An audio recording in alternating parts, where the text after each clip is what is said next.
Hello, everybody, and welcome to CSP, our Culture Swine podcast, where we bring to light factors of everyday entertaining culture. This is our first podcast, so we want to introduce ourselves. My name is Nick. I am an advocate of very entertaining culture. I love to watch movies, TV shows, play video games, all kinds of stuff like that. And I want to express my opinion to you guys and see if you guys agree with me, disagree with me, and you can state so in the comments below. We're bound to read these anyway. Here I have my buddy Chris with me, and he's going to be joining us with this podcast series. So go ahead and introduce yourself, Chris. Well, hi everybody. My name's Chris, or Christopher, or Seraptrus, because I have a YouTube channel that I do a lot of gaming for and funny moments, as well as I'm doing a YouTube series as well, like a car show on GTA 5. So I'll post that in the description. And Nick and I, we know each other for a very long time. Went to school together, and we thought it'd be kind of cool to do a little podcast about popular culture, like entertainment, comes to movies, TV, like you just said, video games. So yeah, that'd be pretty cool, man. So yeah, let's go ahead and dive into this new podcast, and we're going to start off with some new shows. We're going to start with Haunting on Hill House? The Haunting on Hill House. Hill House, there we go. Not Roadhouse, like, the kicking movie where he kicks all the time. Yeah, well, I mean, you said it was a 10 out of 10 show. Oh, yeah. Yeah. Oh, yeah. It was definitely entertaining, very scary. I was actually in my room. I started watching it by myself. My girlfriend walked in later, but I remember it was the one part. Side note, there are spoilers in this podcast as well. We want to give you guys that heads up too. We are going to be talking about stuff that happens later on in the show, and we just want to make sure that you guys know what you're getting into. So we'll give you a few seconds to get out of the video if you do not want to get out of the way, run! All right, let's go ahead and dive into it. I was watching the first episode, and I think the girl's name is Nellie. It starts with Nellie sleeping in the bed, right? Where you hear her start crying or something like that, and the dad comes in and walks in and kind of was like, "What's wrong? What's going on?" She's like, "The bent woman is." Oh, the bent woman, yeah. The bent woman is in bent neck woman is in the room. The benty neck women. And I was like, starting off with bent people, not okay. First of all. Yeah, well, it's like, what if I'm paraplegic or something? Like, geez. Oh, they're already in the house. They're already in the house where the nightmares begin to unfold. But yeah, I mean, it started off like that, and I was just like, this is not okay. Not okay already. And then later on in the episode, I don't know, was that the end of the episode? I can't remember if it was the end of the episode. I remember too much about part. But it shows her lying back down, or she like sits up or something, looks around, and then she lies back down, and then all of a sudden there's a figure in the back, like very, very, very faint. It was hard to notice at first, but then you notice that there's a girl. Was it Poppy? Or it wasn't. It was just a bent neck lady or something like that. It wasn't a specific character later on, but it was a bent. You could see just like a figure, an outline of a head. And then it kind of slowly zoomed or like leans in forward towards the camera, and you're like, "Oh shit, that's a white face person, and they're probably a ghost." And that's where I was like, "Okay, I'm hooked already, and I'm ready to see where this takes me." Yeah. Okay. Yeah, actually, it's funny enough. Is my dad started watching it on Netflix. He actually watches a lot of Netflix, so he watches a lot of random series on there, and I know he's really into the little possession and ghost stories type of thing. Yeah. So I went to take a peek. I think he's watching. I think he's around the second episode, third episode when I started watching it with him, and then of course I went back to see it from beginning to end. I was really captivated when you see Shirley because it's two different timelines too. I was going to mention that's actually a really big thing for the whole story to make sense. But so when Shirley is a child, and they have a box of kittens, and a lot of them are actually they're diseased or something, and at one point, she has one of them, and she's like, "Oh no, it's dying! Is it dead? Oh my god, it's dead!" And like she's all freaking out, and I'm like, "Oh shit, the cat's dead." Well, but then you see like the eyes like turn back, go back in its head, and it's all bright white, and you're like, "Oh fuck, okay, this shit's like no joke. It's not some disease. Like this thing's like possession or something. Not possession, but like some type of like supernatural effect, and of course I'm like, whoa, that's pretty cool. So I'm gonna start watching this. Yeah.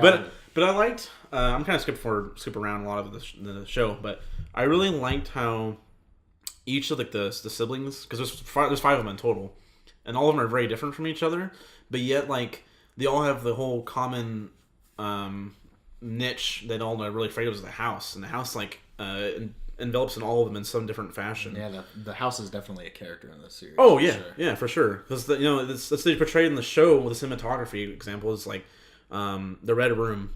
It's actually really like interesting factor of the house is that each sibling, like Luke, Shirley, Theodora, Steven, and Nellie, they all see a different thing in that room. Like Theo's like the dance studio, and there's like plays the whole scene, for example, where she's doing her dancing, watch the home video, and she hears the door banging, and you see no one under the door, but you find out way to the very last episode that it's actually I forget who was banging the door. Like it was Nellie and Shirley. Oh, okay, Nellie and Shirley. Okay. But it shows like that's like I was like, whoa, wait, what the hell? Is like, is this some kind of like alternate perception of like reality or something? Yeah. But that's what I guess it did. Like the whole room made like alternate perception of reality. They all saw something different. But then they're like, well, I saw that though. But when you're a kid, you're really impressionable with things around you that you don't really take things with a grain of salt. You just already believe it automatically. So I thought that was an interesting point. Yeah, for sure. I mean, I've always liked stories like that. Like even connecting to the game BioShock.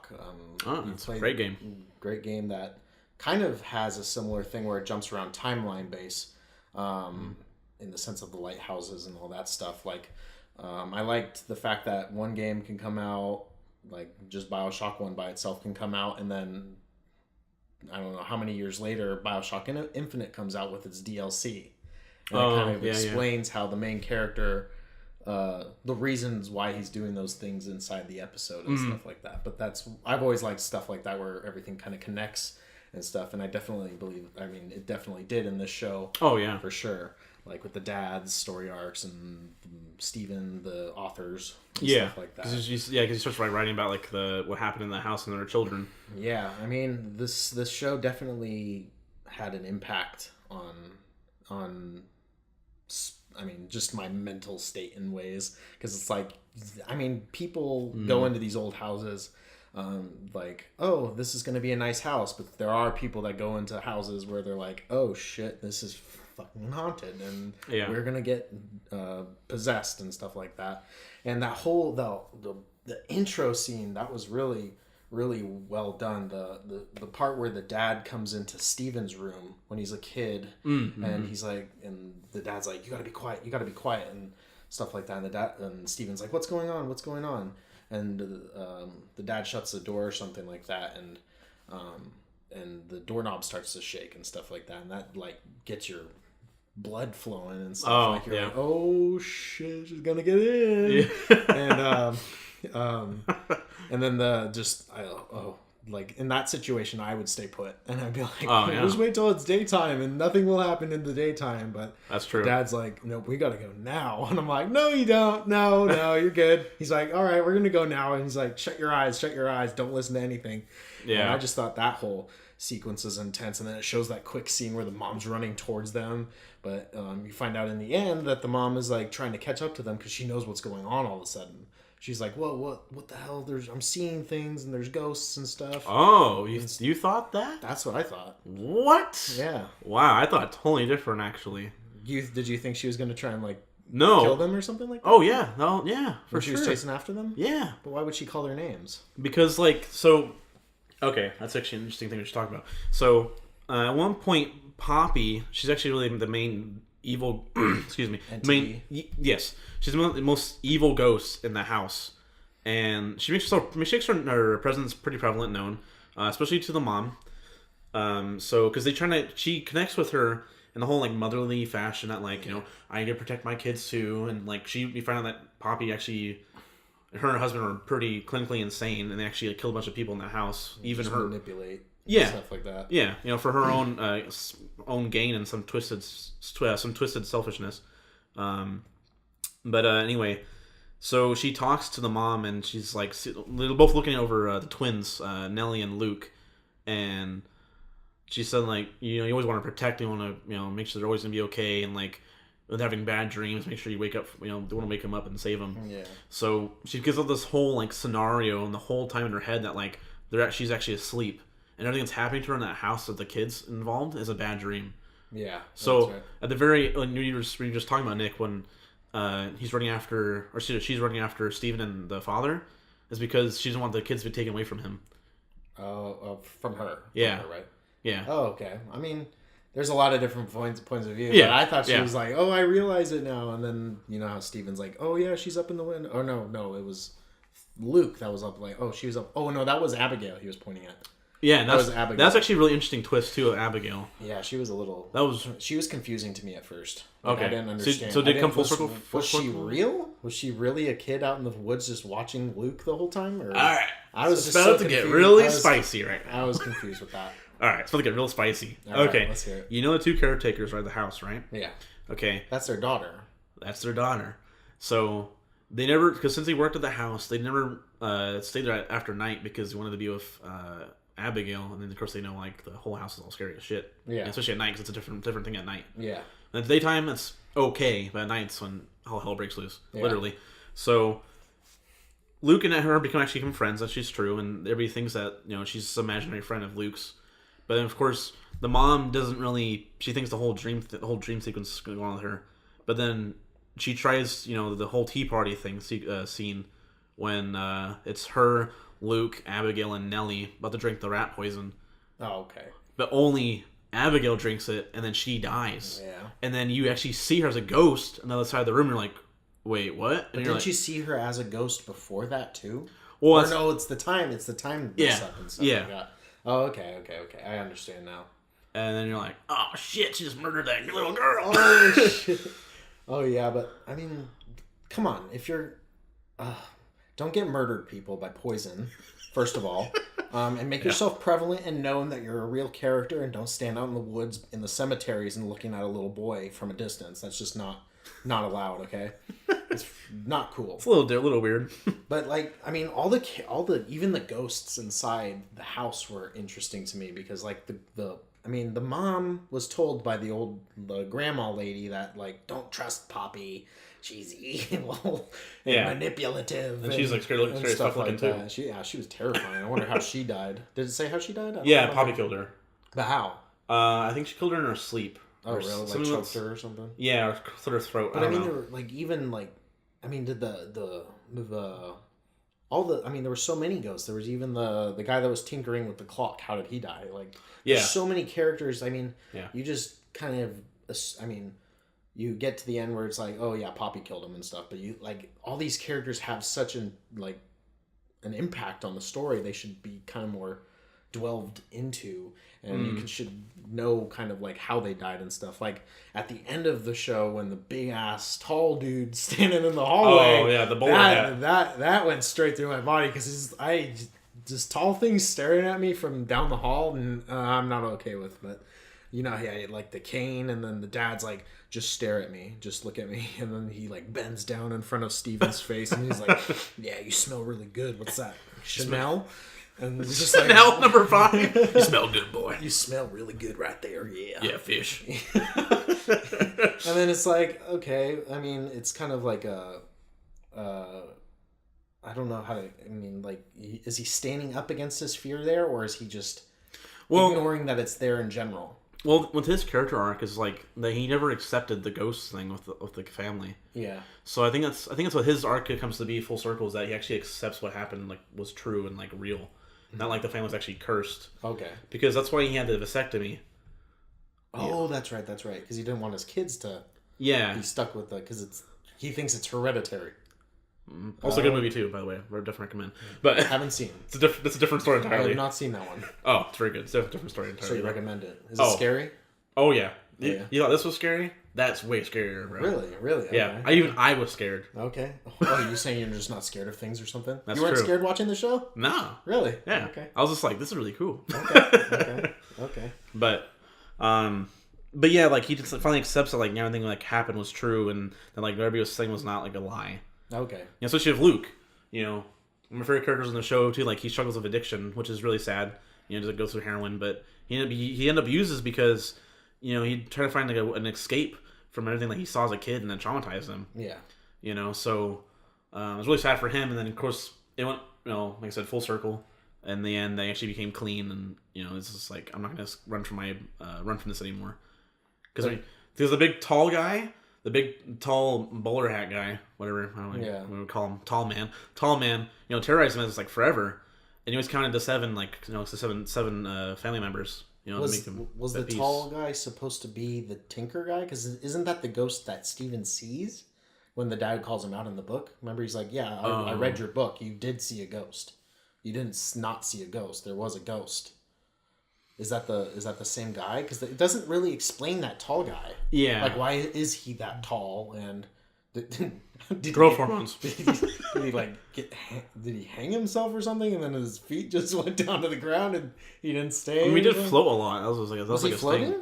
Yeah, he used like his cane as like to make the noise when he walked or something. Yeah.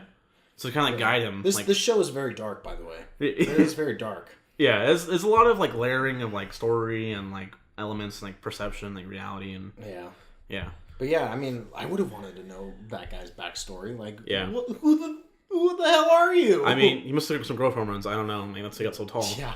I mean, it's pretty sad. If you're that tall, you have bone problems. I mean, you're 7 feet. So. He grew that tall because he had to reach up to clocks or something. Not saying he's the same character, but because that guy had glasses and a handlebar mustache. But that guy, when he looks right in his face, you're like, oh, yeah, no, get the.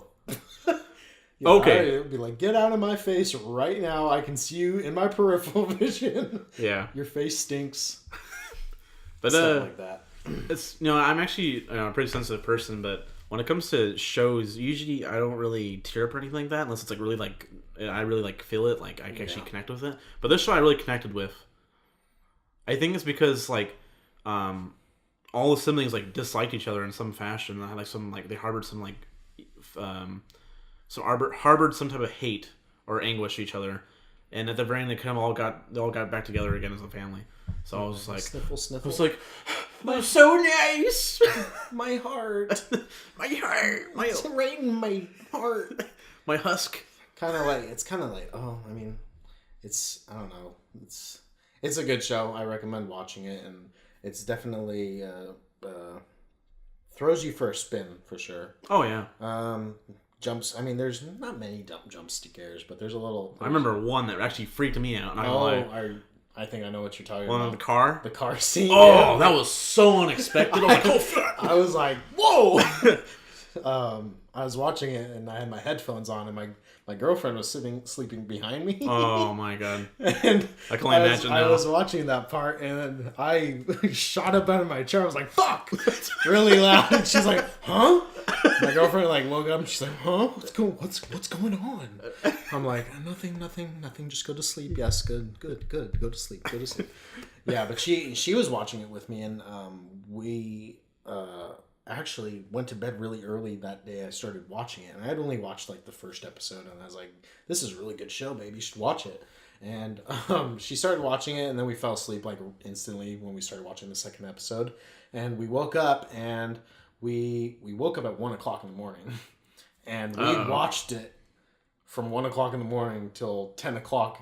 Wow, really? Yeah, we finished the whole season in one night because we were that sucked into it, and we were just like, "What's going to happen to these characters? We want to know. Was it good, bad?" Mm-hmm. And then it's cool. Like in the end, the mom is like, she dies. Obviously, by falling off the 3rd floor of that room. Like, yeah, she cracked her head open. Yeah, I mean, a little graphic there. Just kidding. I'm like, no, it's true. It's true. It's pretty intense. Just be prepared when you watch it, if you watch it. But it was definitely a good show. And then, like, it's cool how the mom is like almost the guardian angel at the end of the movie. She's like, helps the dad from Poppy from manipulating her, and she's all zombified and stuff like that. Poppy, that is, not the mom. The mom is kind of like still pretty beautiful. Yeah. Yeah, but she's like the guardian angel. She's like the only almost pure. I mean, I wouldn't say pure because even the grandma was kind of like trying to be like set out a warning to the mom, and because like, don't listen to her. Because I was too late, you know. It was too late, but the mom. I mean, that's why I think that the mom realized what she was doing is because that lady woke her up. But then you also know that later on she's a little crazy and cuckoo still, so it is a big twist and stuff like that. And I do recommend watching the show if you enjoy kind of more paranormal and horror kind of stuff like that. But yeah, that's what I have to say about that. I don't want to give away everything, although we did give away a pretty good amount of it. Yeah. Which is why we had the spoilers at the beginning, so just be prepared. Yeah. But we still have a good spot. So yeah, definitely agree with Nick. Like, please watch it, give it a chance, and I think it'd really like appreciate what it is. Yeah, definitely. So another show that, or not show, but movie we just recently watched was Venom, and oh yeah. I'm a big fan of superheroes. I've always been a big fan. I always go, it's whatever movie's most recent out, whether it be Marvel or DC, that I usually generally pick a favorite character that I have. Like, it's always been Iron Man and Batman, and I know those characters, those are always two characters that I've always been like, yeah, those are the cool ones. So cute. But they don't really have superpowers, is what everybody's like. They're not superheroes. They're just heroes that have money. And I'm like, well, no, that's mine. You're wrong. It's my opinion. Mine's right. And stuff like that. And hurts the heartstring, hardcore, I can tell. Like, oh, right in the right sternum. in the heart, right in the sternum. But yeah, I mean, I would say my first favorite superhero is Spider-Man. I remember playing on the GameCube with the very first Spider-Man game. It was Tobey Maguire's voice as Spider-Man, and it was a pretty good game. And I've always liked the web slinger concept. 16-year-old that's really strong, and first teenage superhero considered, created by Stan Lee and stuff like that. But then I remember the first time seeing like a symbiote like Venom and Carnage and stuff like that was Spider-Man 3, the Spider-Man 3 movie with it wasn't amazing, but I thought it was like I thought the character idea was cool, which is why I was so excited to see this movie. And I actually saw it the day before it came out, like that night. And I just really enjoyed it, and I thought that it was a really good show with character development, and I liked how the symbiotes were kind of like, I mean, they were a major manipulator of each character and stuff like that. Of course. And then just the comedic aspects of the show also were really cool. Twist, I would say, kind of. I didn't expect Venom to act like a little more comedic than most. I mean, he was still a little bit grisly and grizzly. That's a nice term. Grizzly and grizzly meaning like rough and rugged and rough and badass and stuff like that. But like when he started doing like comedic jokes and stuff, I was like, whoa, this is really cool. This is different. I didn't expect it, and I was just really I mean, because you watch that first Spider-Man 3 movie with Venom in it, and you're like, oh, he's a serious, really bad guy. And then you get to this, and it's more like anti-hero, comedic thing, and I just really liked it. I thought it was a really good movie.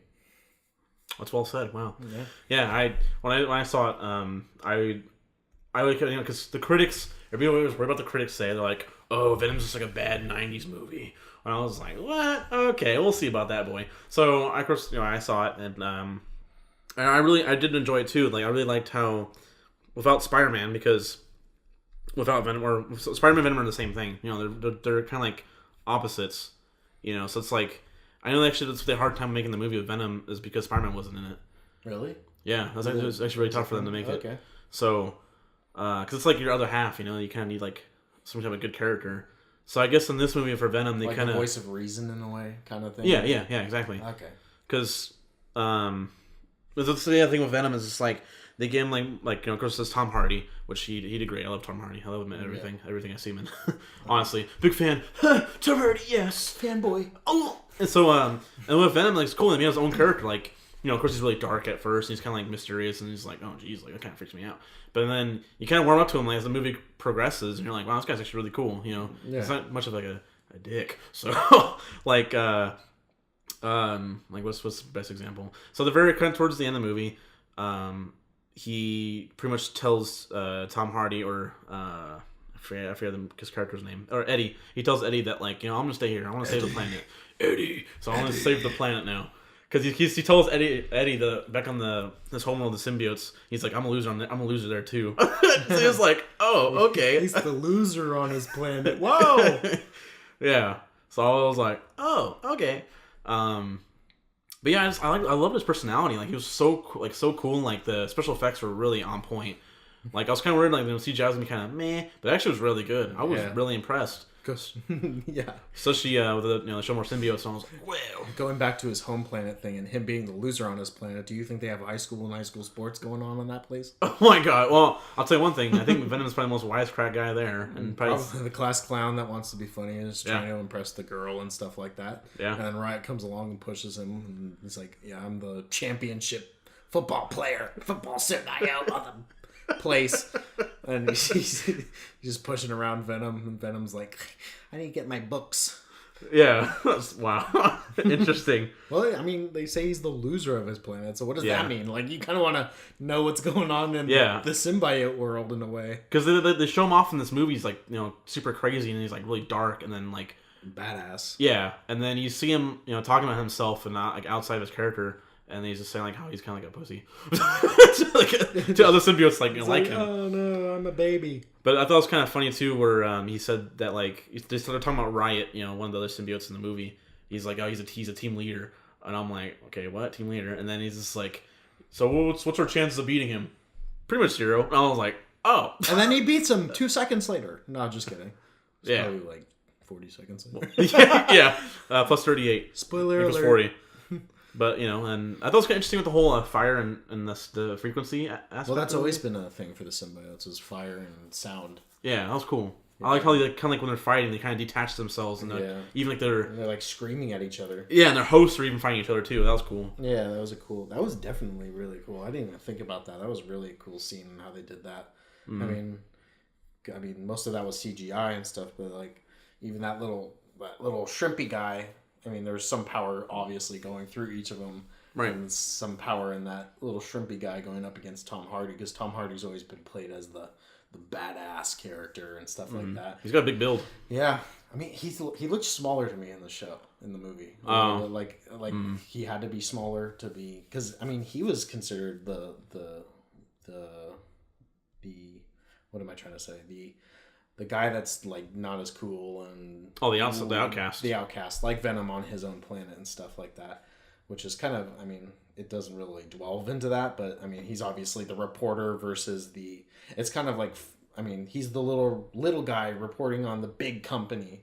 That's right. Just like Venom is going up against the big symbiote and stuff like that. That's true. Work well trained, so it's kind of like foreshadowing in a way, kind of in a light sense, I would say, not a major sense, but you know what I mean? Interesting. Because it's like Tom Hardy's the little reporter, and he's trying to expose this big company and stuff. Yeah, for their bad doings. And then the big company's like, "No, little baby boy, get out of my way." Yeah, pretty like much. That. I mean, and they just take everything away from him. Yeah, seriously. Don't mess with us again, fish. And then it was cool. Like then, not just like Riot in it too. They also had Scream, the symbiote in there, the yellow one. Scream, yeah. I've never heard of him. It's like a female type symbiote. Okay, because I was wondering that during the movie. Were there 4 symbiotes or 3? There's 4. There's 4 of them, and one of them's Carnage. Yeah, right? But you find at the very end. Well, I mean, does he have Carnage in him at the end right there? He does. So he does. Doesn't he just get out? He's trying not to expose himself just yet. I actually had a conversation with that with my brother, because we're both saying like, well, because he kind of hinted that he put the Carnage thing, like the blood. Yeah. On the no, he said Carnage instead. He said something. He was writing in blood something else, but of course he said it and he hinted at it which is true. The character he's playing is Woody Harrelson, which is a great actor. He's playing as Cletus, and he's a serial killer. Yeah. So that's why because Carnage and him like bond together because they're so freaking evil and like the evil, pure evil almost. Yeah, pretty much. Well, what's the so basically the symbiotes kind of attach themselves. Did Scream die? No, Scream's still there. It didn't die, but okay. No. So the symbiote's kind of attached to somebody that's related to them on their home planet. Then, so it seems like Carnage would be considered the I mean, are all symbiotes considered evil? But I mean, Carnage would be like the serial killer on his planet as Cletus would be on our planet. And then Venom would be the lower class person that's not really like, oh yeah, just kind of there almost. And then Venom attaches himself to Tom Hardy. Or Eddie. And then Riot is like considered like the most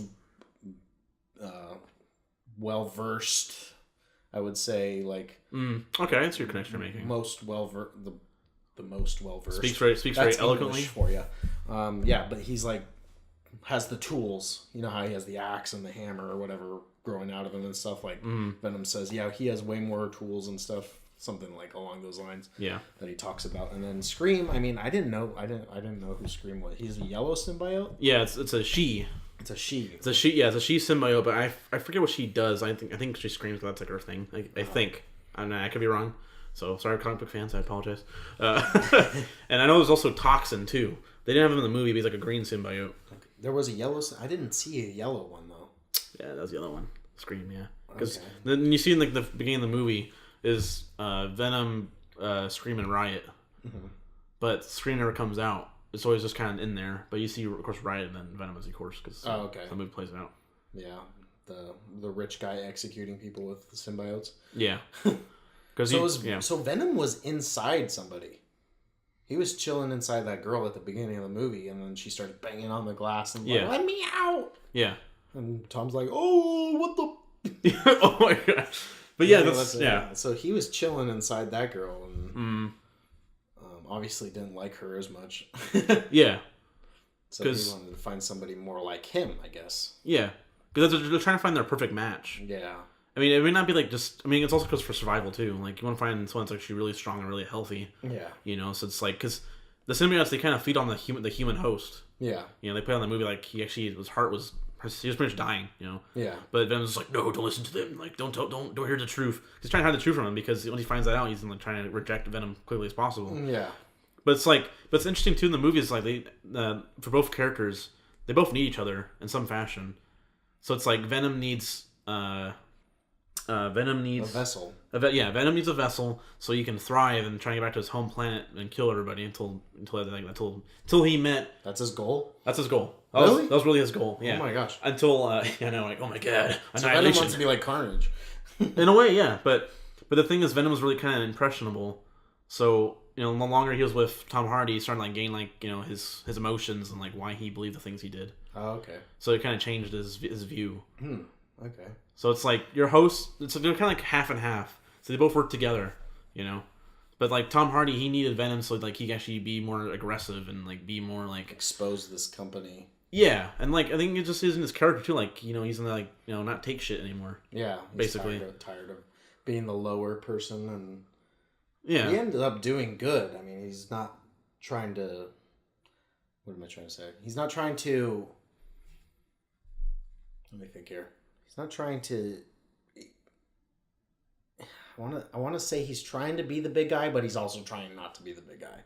Because he's trying to expose this company, obviously, so that he can get a paycheck and have the latest story and the most juicy story that he can expose to people and get kind of recognized for it. You know what I mean? So, I mean, it's kind of like Venom too. He's probably trying to be the big guy on his planet by murdering a bunch of people and eating them. Yeah, eating their heads off and stuff like that, stacking their bodies. But yeah, I mean, the movie was awesome. The character, I mean, the acting was really good too, and just all around really entertaining movie. I mean, I just want to say one thought, like the whole character development thing, they needed each other. Because one perfect example was the metalhead, his next door neighbor in his apartment. They kept playing like the guitar really loud, and he was just like, of course he hates it. You can tell he's hating it. Like, he's like, it's all frustrated. He's like, I'm so mad right now. But he gets so mad, but like he doesn't do anything about it. He just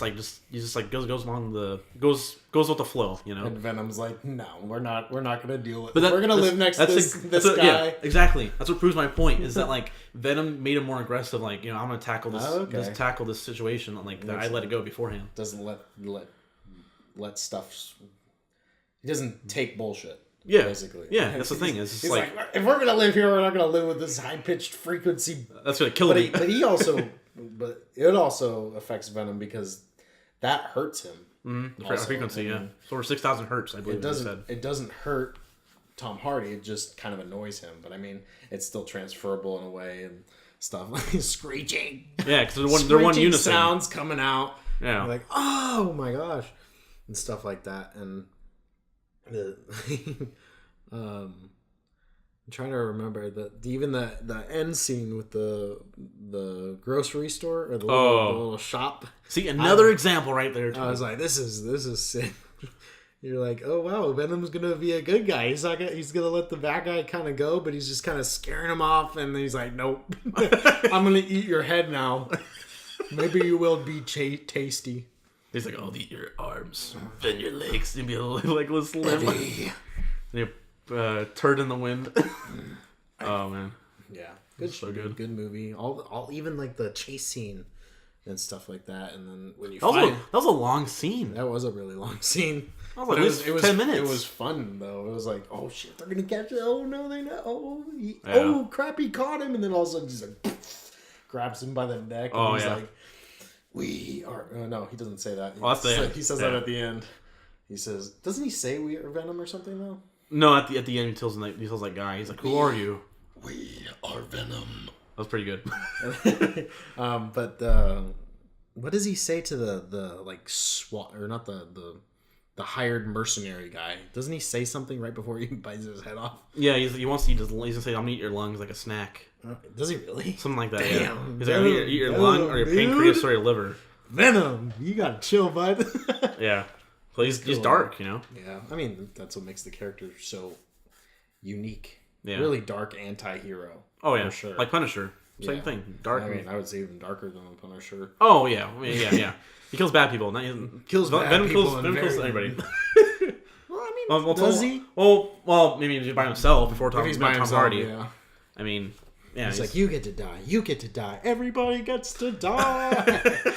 Tom Hardy's like, nope, that's not how things are going to work. He's like, okay, okie dokie. Okay, sorry. It's okay. I couldn't just kill you right now if I wanted to, but it's okay.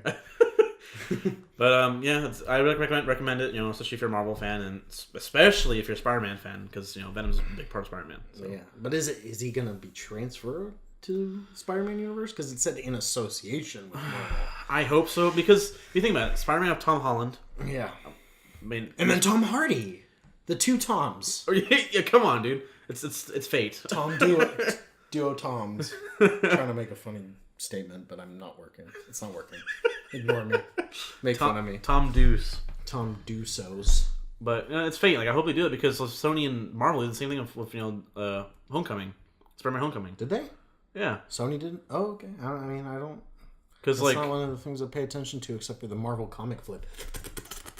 Oh my god! Nice.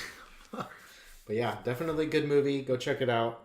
Definitely recommend. Spoilers again. I mean, we kind of saying spoilers at the end of the whole segment. Sorry. Oh, the other spoilers in this segment, by the way? Okay, yeah. So just, yeah, go see it. You know, we ruined it for you. No, but we enjoyed the movie for sure. I thought it was a shorter movie. It was a little shorter than I... It went really fast, actually. Yeah, it might have been fast... Or it might have been short. The runtime was an hour and 52 minutes. Oh, wow. Okay, it was just fat. I was just entertained, I guess. Yeah, it's fast-paced. Yeah, then definitely. Go see it, for sure. Yeah. All right. Well, I mean, time for our final subject, along the lines of video games. Nice. I love video games. Dry eyes. Sweet, juicy video games. Dry eyes and carpal tunnel, yeah. Sweet distraction and procrastination. Yeah, basically. But yeah, Black Ops 4. That's the new game that just came out with its new multiplayer blackout and zombie game modes. I got into video games at a young age. I started playing video games. I want to say it was probably 8 or 9. It's pretty young. I had a Nintendo 64, and my favorite game on that was Battle Tanks, but I didn't play it that much.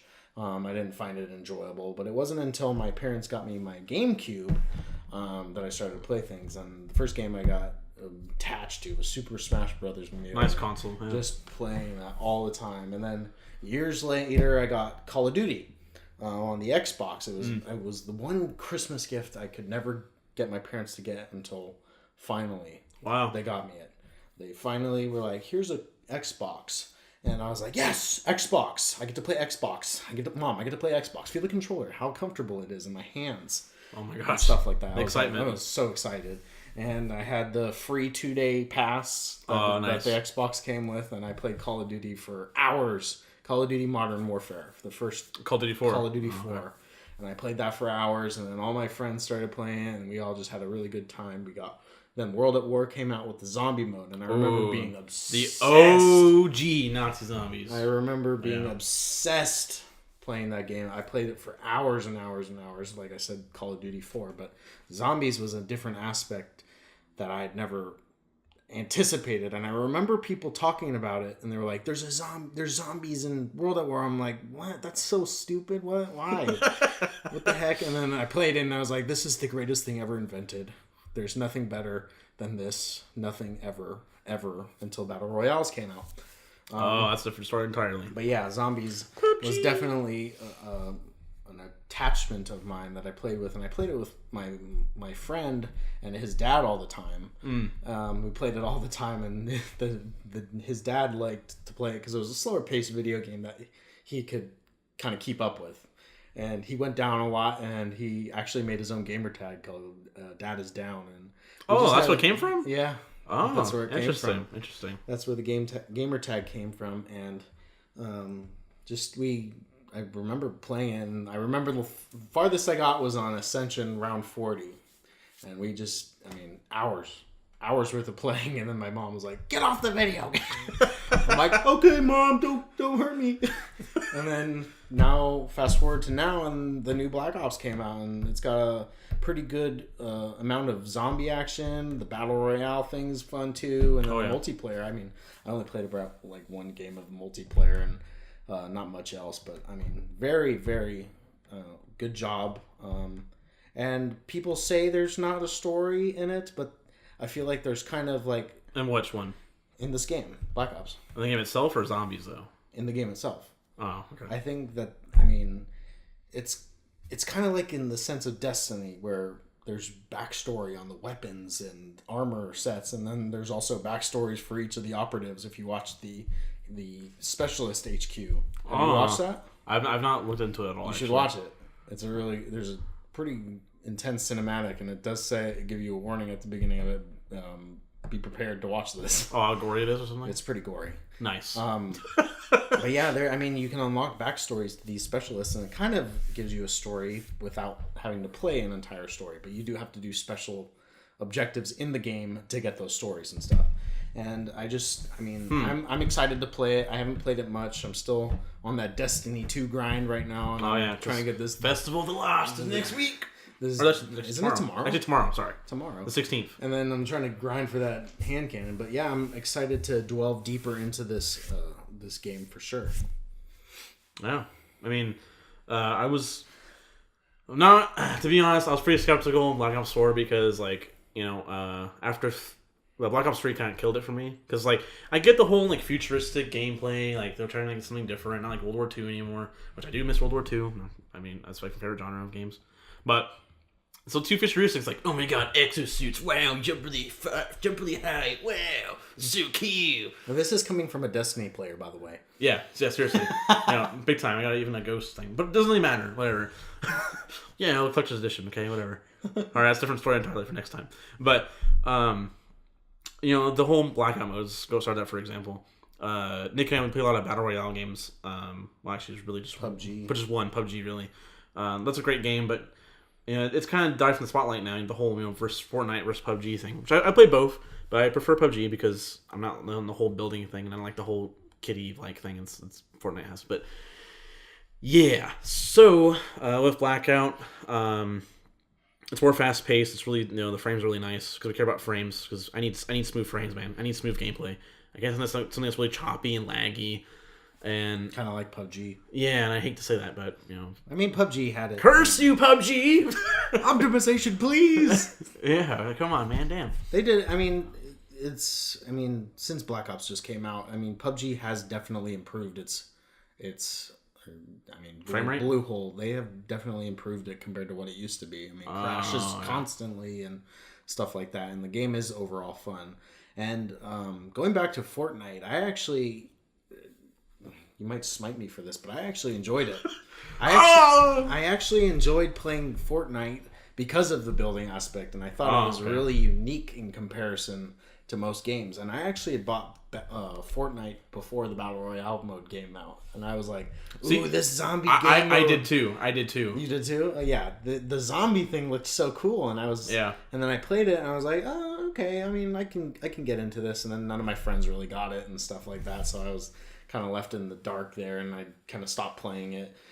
And then I played the Battle Royale, and I was like, this is enjoyable. I understand why people like this so much, and I personally think to this day that Fortnite takes more skill than PUBG, in the sense that people, you could be standing there sniping a guy in a bush and be like, yeah, I'm really good, and then all of a sudden you turn around and there's this tornado of buildings coming at your face, and you're like, I'm gonna die, I'm in danger. You know, that kid from The Simpsons. Oh, and yeah. Being like, but yeah, I mean, I enjoyed it. I thought it was fun, and I think it's getting more fun. I just haven't played it. It's on its sixth season now. More funner. But yeah, I think the people that created Fortnite, who created it? Epic Games. Epic Games. Yeah. Epic Games has a lot of good ideas for that game, like the low gravity, the invisible thing, the rift. And they even added Thanos in it too. The Thanos game mode. Yeah, I mean, I think that was surprising. I thought, I mean, it's entertaining to people, obviously, and they did a good job on it. I just haven't personally played it. I'm trying to break away from being super competitive because I get angry. Oh, he does. You have heard me get angry. Yeah. And I just need to just break away from that stuff and play a little more calming, like Dad's Down in particular, and just kind of slow down on the gameplay. Not that I'm going to completely cancel it out and stuff, but yeah, I mean, Black Ops has definitely got its competitive state in it with that Black Ops, and I'm sure it's going to get even more competitive. Oh, for sure. In the future when they start adding the professional series for those games and stuff like that. Do they have professional zombie play? I would definitely do that without a heartbeat. Try and take part in that. I mean, I don't know how they would implement it. I mean, like, start the highest rounds on the map. I mean, no upgrades, no upgrades or something. I don't know how they would do it. I don't think they would actually make something like that. But they do have the difficulty modes in it now. Oh yeah. There's like hardcore mode, and if you get touched by a zombie once, you're done. Yeah, it's true because there's actually you can create your own modes now too, and like, you know, it's actually cool they did that for Nazi zombies, or just zombies, because not really all Nazis anymore since like Black Ops. Or since actually Black Ops I think 1. Yeah. But anyway, like, what's with Black Ops 2 what's really cool is that they implemented zombies in it actually in a battle royale game. Yeah. In a way that, like, you know, the maps looks like PUBG in a way in Fortnite, but there's Asylum, which is actually the map from World at War, Verrückt, and Verrückt. Okay, that sounds like French. Das ist verrückt. Sound like kind of Frenchman or something. Oui, verrückt, oui. And you know, there's actually zombies that spawn there, and you actually if you kill all of them, a box will spawn, and you can get a gun out of that. So I thought it was really neat that they implemented that in the battle royale game, which is like, and which is well players only. It's like PvPvE. Yeah. Kind of. Yeah. I mean, just like the new game mode, which we'll get into later on Destiny and stuff like that. Oh, that's a big conversation entirely. Yeah. But its own podcast and only one. Yeah.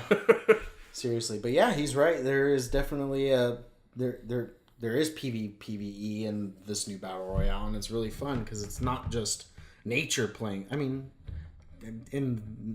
nature as in the terrain and like falling off buildings and cliffs and stuff and crashing your car and hurting yourself, but there's actually something on the map that will come after you, not just the players, but an AI, which is the zombies, and they're no laughing matter. They will mess up your armor and your health. Yeah, and they do take a lot of ammo. Yeah, that's what I was actually interesting. For a zombie, they're like a bullet sponge. Yeah, I was like, damn, I find like a fucking. And so is the armor in the game. I find like fighting a yellow bar Destiny boss right now. Like, Jesus, butter bars. But yeah. I mean, one thing we forgot to mention is that even like using like the symbol monkey thing, like actually you toss it, which is the most helpful thing in Nazi zombies. I'm saying right now, you're not used to that. It spawns them, which is totally opposite, kind of. That's really weird. But Is it? yeah, I haven't really used it. Are you sure you might have thrown it at the perfect time for the zombies? No, to start I think I threw it and they kind of spawned there. They kind of like, I don't know. They're like, what the? I guess maybe it's like a just agree to disagree, or like my reality is different from your reality. I don't know. Yeah. I mean, we all have different things and experiences with the Perceptions. game. Yeah, for sure. But on topic of Nazi zombies, actually okay. The lore for Nazi zombies is actually really hard to understand. It's in depth. Yeah, I actually watched a video the other day. It was like 40 minutes long of explaining the whole lore from World at War to right now, and I was so confused. I'm like, what the hell am I? Excuse me. What the hell is this shit? And it was really interesting. Don't get me wrong, I liked it a lot. It's just I'm just trying to like process everything. I'm like different realities and like there's different groups here, there's different motives here, they all interplay here, and I'm like, what the hell are you telling me? Aneurysm. My brain hurt. Yeah. I have a headache. This kind of Give me hurts. some Advil, please. I need to watch the rest of this 23-minute video. It's a little stressful. I can't watch this anymore. Yeah. But anyway, I was trying to get to my point is that like I liked how in the new zombies map they actually talk about the story in a way that the description before the map, before you play the game, the map. And which one? The Alcatraz one or the Alcatraz one. Okay. Because if you remember from World at War, you play because there's Nikolai. Richtofen, Dempsey, and Takio. Mm-hmm. So there's that version, right? Yeah. Takio. And then the other version's them again, but they're younger. Yeah. And they're actually two different timelines. That's right, I forgot about that. And I was like, wait, what? And then I found out like why the different timelines, and there's like an alternate like rift in time. Oh, it's crazy. Yeah. Yeah. That'd be his own thing too. It's another whole podcast right there. Yeah, I was like, what the hell? Just talking about all the zombies. I mean, I don't fully understand it. I like to think that I do. And then I like to think that I'm a lore master, bro, as some people would say, but I know I'm not nearly there because I'm still confused watching it all and stuff like that. But I mean, I like how it's the Ether storyline, and then there's the 9 storyline. I don't know what they called it, but there's like the perk machines are based on gods. And oh stuff. yeah, also, yeah, I know what that's about. There was also gods in Origins, in the robots. There was Thor, Odin, and I don't think it was Loki. Remember in the giant robots in Origin when that was a good map. You get up there and into the head of the robot and it says it in small print like Odin, Thor. I think I never got into the robot playing it. Really? Yeah, I actually. That's how you do the Easter egg in that one. I never did the Easter egg in that one. Okay. I think I got like halfway and then I was like, I'm done. Yeah. But yeah, I mean, a lot of fun doing. I mean, some Easter eggs I had done, and some I'd figured out by myself without watching. Lots of time, lots of hours, as I've been saying pretty frequently. A lot of fun. I mean, but yeah, the zombies is it definitely does have its story. There's a story in that, and people say that there's no story in Black Ops and stuff. Yeah, and, that's BS. I mean, I think they did make a mistake not making a storyline. Because the Black Ops storyline and overall is all connected to each other, and it's kind of like the longest story in Call of Duty, because it's like from Call of Duty Black Ops 1 to Call of Duty Black Ops 3 that had story. That's right. And it had like Mason Woods and stuff like that. Reznov for 10 minutes. Hallucinations of Reznov and stuff like that. But like they definitely had a very good story going on there. And it was just really fun. Yeah, I mean, I liked the Black Ops storyline. I would say that my favorite storyline is the Modern Warfare one with what's his name? Soap. Soap and Activision. Yeah. Captain Price. I liked their characters a lot more than most other characters, but yeah, I mean it's in the end, Call of Duty's a game, and they might have the people that made this Black Ops probably thought that story's done, you know, and they're like, okay, well, I mean, do we want to make a new story? Do we want to make something that's really entertaining for the fans of Call of Duty? Some people do like the story modes, but they're gonna make story modes in other Call of Duty games. True. Call of Duty games come out like every year. Yeah. And that comes like the money part in it too. Yeah. That's another conversation entirely. Yeah. I'm trying to think of the fun of it, not like the money, like money. The search for more money. Yeah, love that. Call of Duty, Call of Duty is definitely a big money sponge, and they're like, give me more money, give me more money. I mean, but aren't we all in a way? Some people aren't. I mean, I'm not gonna generalize it and say that everybody is, but I mean, a good amount of people are materialistic. Yeah, materialistic, and they. I mean. But it's also well-being, and you have to live and stuff like that. But I think they did a good job with the game overall. I haven't really played the multiplayer. I played one game. Super fast-paced. It's really fast-paced, but I like how people aren't jumping around everywhere with exosuits, like you were saying. Oh, like Advanced Warfare. Perfect example. Or Titanfall like that, too. The Advanced Warfare clunky exosuit. Oh, my gosh. And then they came out with Infinite Warfare, and it was, like, smooth. You're like, oh, this is nice, but too many people jumping around everywhere just got hard. And yeah, I thought, I mean, just my first expectation of the multiplayer was like, oh, this is just going to be the same as every other Call of Duty. And it's actually not. I would say it's a little, I mean, just, have you played it? I played a few matches. Yeah. I mean, the fast pacedness is definitely a little more different. I think it's like a constant Call of Duty thing, though. Yeah, I mean, it was faster paced, and I don't remember what the game mode was, but it was like capture points, but it wasn't domination. It was like a different... Was it 2 points? Like control? Yeah, I think it was control. Yeah, something like that. And I thought that was a fun game mode for the 10 minutes that I played of it. And yeah, overall, good game. If you're looking for story, if you're looking for story, I would maybe not. I don't know. It's so hard because the game. I mean, even the zombie mode. If you're looking for story, I mean, there's story in the game, and there is homage to those past Black Ops and that HQ cinematic that they play. But yeah, I recommend the game overall. But here's the thing, though. Like when you said about the story, Nick, like. Is worth. I was gonna say, I don't like for Nazi Zombies. It's like the most story that I think the game has to offer. Is $60 worth story for Nazi Zombies though? That's how you think of it. Well, I mean, some people are well into that. Yeah, true. Dedicating that time into that, and I mean, people spend thousands of dollars on Fortnite. And they haven't even played the story mode. Oh yeah. So true. I mean, people will. I mean, yeah. Well, what's funny though, Nick, is that people don't even know that Fortnite was like a game like different before. Yeah, that's true. A lot of people think this is a battle royale. I'm like, but it is also a free game at the same time. When I bought it, like $40, not like free for me. Yeah, it wasn't free for me. It was $40 because we got that Save the World mode. Yeah, but that was like, I actually got bored of it after 15 minutes playing it. Really? I played one game. I never picked it up again. Really? Okay. I mean, I gave it a shot. I was like, oh. This isn't exactly what I expected it to be. Yeah. But I still had a good short time on it. Oh, man. And I felt like... see, I was one of those kids that played Warcraft 3, Frozen Throne. And you know, like, mazing creeps? Mm-mm. You don't know what that is? I never played it. The concept of mazing a creep is basically you'd build these towers. There's like a game called Kodo Tag, for instance. And you would build towers that would shoot at the Kodos, which are basically dinosaurs. And you can... That's messed up. You can... Well, they were trying to kill you, so I mean... It's fair. It's like Jurassic Park. All right, gotcha. So you could basically maze them to your main area, because they just keep coming until you're dead, basically. So it's like a tower defense.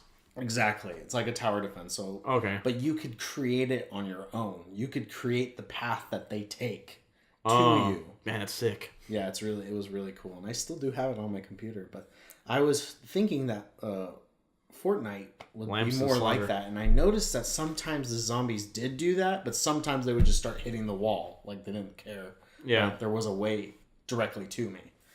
But they were like, nope, I'm going to hit this wall. I'm a hard worker. So some of them deviate. Huh? Yeah, they're like little monsters and stuff like that. Yeah, we kind of broke away from Black Ops right there a little bit. But, I mean... Well, it's Battle Royale, though, so you kind of talk about all different Battle subjects. Royale, I mean, Battle Royale could be a completely another topic on its own. But, I mean, we kind of summarized it in a way. And I like the concept of Battle Royale. And The only Battle Royale game that I haven't played is H1Z1. It's the only one I haven't played, and so far I've enjoyed every single Battle Royale I've played. So I'm curious to give that one a shot, but I know that one's a little older, and it's kind of people still play it though. I mean, it's still popular amongst King of the Kill, really? King of the Kill. Yeah, I think people are still playing. Huh. I think there's still people playing it professionally and stuff. Like it's still what am I trying to say? Broadcast. It's interesting. I'm really surprised to hear that because funniest story. I actually went to YouTube Space LA, and there's actually a mixer for H1Z1 coming out. A mixer? Yeah, so the mixer's like a little party, like okay. like the release of the game. Yeah. I actually went to that. Oh really? And some of the other YouTubers there, and we're just talking about games and stuff. And like I didn't know what that was when I went there. I was like, oh, it's pretty cool. Like I just want to go for YouTube because YouTube. Yeah, I feel like, oh my god, I'm a YouTuber now. I've been to YouTube Space all day. Wow. Yeah. I felt like I was on a pedestal now, but you got to see anybody? No, but I saw a spokesperson though for for YouTube Space LA though. Oh, okay, you didn't see anybody like big, major. No, that I can recall, I did not. Oh, okay. So wah about that. It was but crazy. I did meet the president of Ubisoft though. Oh, very cool. Yeah, that's a funny story. Actually, did you get any insight into new stuff? No, I didn't. We talked about cheese though. All right. So, because they're based in I'm gonna say I'm a butcher. I apologize. Montreal, Canada, which is the French Canadians. Yeah. So they're really into French food. Okay. So when I went there with my old friends. All they served was French food, and I am a connoisseur of cheese. I love cheese. Connoisseur. Yeah, I love it. And, cheese. Cheese. And they had a cheese plate. Okay, all the cheese was gone except for the blue cheese. And you inhaled it. Oh, I did. I actually got by the chunk. I took the whole piece and kept eating it with my hand. And then coughing everywhere. Yeah, there's so much mold. I can't stand it. No retching. Yeah, but the guy these people walked by us, and the president's that's now I know that's him. I didn't know who he was at the time. He walked by. He's like, "It's good cheese, huh?" And I was like, "Yeah, it's really good." And then so I was a fat little kid, and like, "It's so good." Fill my belly. Yeah, fill my belly. I don't want to admit it. And he walks away, and I found out later. And my friend told me, "Dude, that's the president of Ubisoft." Like, I was like, "Oh, wow." So give me a job. Yeah, help me out, bro. All right. Well, awesome. That was a good for show. I think. Yeah, went for a good hour and a half. Hour and a half, 5 minutes. Something like that. 5 minutes. Yeah, I mean that was definitely entertaining, and we definitely want to hear from you guys and get a little insight on your guys' opinions and stuff. If you want to type it down in the comments, we'll definitely take a look at those and maybe talk about your guys' ideas and points of view later on in a different podcast at some point. But yeah, this has been CSP or Cultured Swine Podcast, and we definitely hope to see you guys next week. Thank you very much, guys. Appreciate it.